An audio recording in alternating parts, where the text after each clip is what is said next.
Yes, the people. Tis I, the guy with the hype. And today we're talking about festivals, concerts, and all sorts of big branded events and how the UK stole it from other countries. Are you ready? Cause here we go.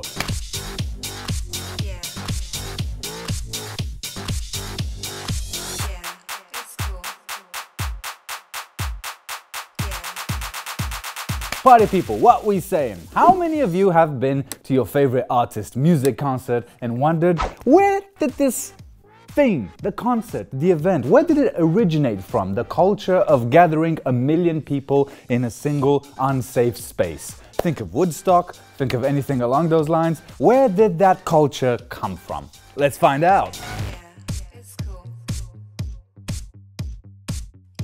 I bet none of you know where that kind of culture came from. Now that it's on your mind and you're burning with curiosity, let me explain it. The origins of concert are a musical performance given in public by one or several artists or compositions. Fun fact about the UK, they did actually start the concept of a concert. Concerts were developed in their present form from the informal music making of the 17th century. The first known public concerts for which tickets were actually sold for money took place in London, and they were by a violinist called John Bannister at his home in Whitefriars in 1672. So that's kind of how old concerts are. Close to 400 years. Later on, in the second half of the 18th century, the symphonies of Haydn and Mozart were introduced in England at a professional concert level. Haydn wrote a famous set of 12 symphonies for performances to be held in London at the Solomon Concerts. Other early forms of concerts were associated with university activities, believe it or not. In the 17th and 18th century, many German universities maintained a collegium music performances for those performances of chamber music, which were regularly held at Oxford and Cambridge. Did you know that? Leave it in the comments if you did. Now, I know everything there is to know about you. Whilst the UK created this idea of notion of concert, it was actually the USA who was the first to introduce the idea of festivals. In 1967, monetary pop festivals took place in California in the summer.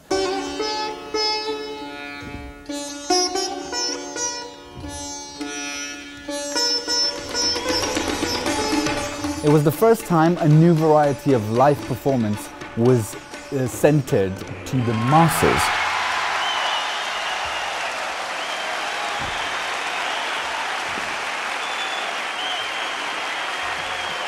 "25,000 people attended live performances from Janis Joplin, The Who, Simon and the Garfunkel, and Otis Redding. Thanks to this first festival, 2 years later, Woodstock appeared. This is the largest group of people ever assembled in one place.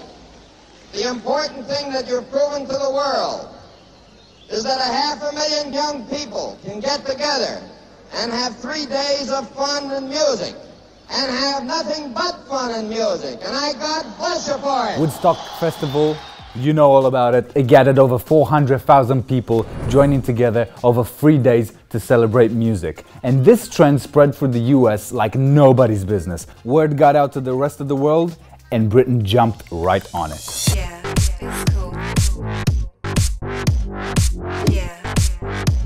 There is a major difference post-Woodstock. I feel like the UK took health and safety to a whole other level. I mean, I'm not gonna talk about it much in this video, but just research how many people actually died during Woodstock due to the lack of infrastructure, lack of support, lack of food, water, etc. Let's keep this video nice. In the 21st century, modern music festivals are a social phenomenon, and their popularity in the UK shows no signs of stopping these big festivals. Whilst when you go to a festival, you are there to listen to the music, to celebrate culture, either with your friends or family, it is also about the delicious street food that you try, and the unique side that shows to discover. Spicy, but it's so good. Actually breathing fire, no joke. I should like stop, but I can't because it's so good. Some of the UK major festivals that I'm sure you guys would have heard about are Glastonbury, Reading Festival, Leeds, Isle of Wight, and Boomtown Fair. Let me know in the comments below if any of you guys have been to any of these festivals. I personally have never been to any one of them, but I would appreciate some honest feedback so I know what tickets to buy myself for next year.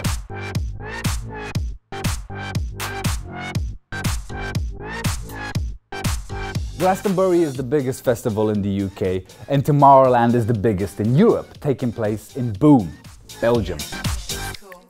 Shall we look at comparing the two? Just for a second, you'll like this. While they're both major stage festivals, Glastonbury plays more blues, folk, contemporary or country music, with the stage being billboards, screens, for example, whereas Tomorrowland, however, is a large electronic music festival where the stage is a technological feature of an epic LED backdrop.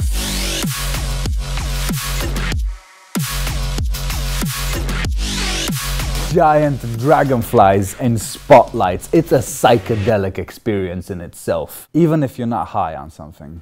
So there you go. I bet you didn't know that the UK started concerts, but it was the USA that started festivals, and then we took that notion. I mean, maybe you did, maybe you didn't. It's all good to know these things, for me especially, because I am a great source of information, right?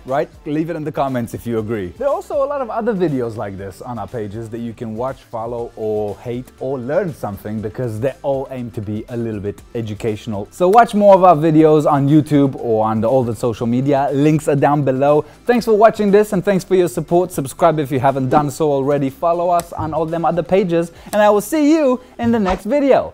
Laters!